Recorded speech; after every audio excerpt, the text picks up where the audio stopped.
ദൈവനാമത്തിന് മഹത്വമുണ്ടാകട്ടെ. ഇന്നത്തെ പ്രഭാതത്തിലെ ചിന്തയ്ക്കായി ലഭിച്ചിരിക്കുന്ന വേദഭാഗം അപ്പോസ്തലനായ വിശുദ്ധ പൗലോസ് കൊരിന്ത്യർക്ക് എഴുതിയ 2-ാം ലേഖനം 4-ാം അധ്യായം 3-ാം വാക്യം. എന്നാൽ ഞങ്ങളുടെ സുവിശേഷം മറഞ്ഞിരിക്കുന്നു എങ്കിൽ നശിച്ചു പോകുന്നവർക്കത്രേ മറഞ്ഞിരിക്കുന്നു.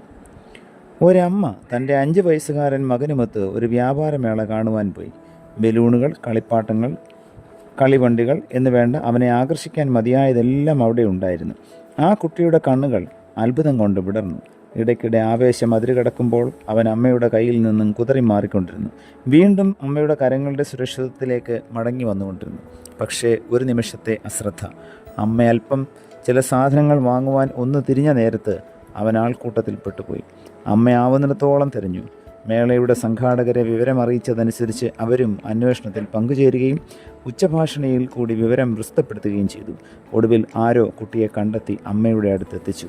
ഒരു ദീർഘനിശ്വാസത്തോടെ അവനെ കെട്ടിപ്പിടിച്ച അമ്മയോട് അവൻ ചോദിച്ചു, മമ്മി ഇത്ര നേരം എവിടെ പോയിരുന്നു? പാവം കുട്ടി, അവന് മനസ്സിലായില്ല അമ്മയല്ല അവനെയാണ് കാണാതെ പോയതെന്ന്. ഇന്നും അനേകരും ഈ കുട്ടിയെപ്പോലെയാണ്.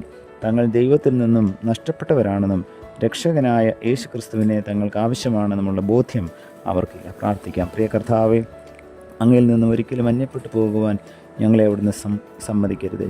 ഓരോ ദിവസവും കർത്താവിനോട് ചേർന്ന് ജീവിപ്പാൻ, കർത്താവിൻ്റെ പരിധിയിലായിരിക്കാൻ തക്കൊണ്ട് ഞങ്ങളെ അവിടുന്ന് സഹായിക്കണം. ഇന്നത്തെ വചന കേൾവിയിലൂടെ ഞങ്ങളെ ധന്യരാക്കിയതിനായി സ്തോത്രം. പുത്രന്റെ നാമത്തിൽ പ്രാർത്ഥന കേൾക്കണം പിതാവേ.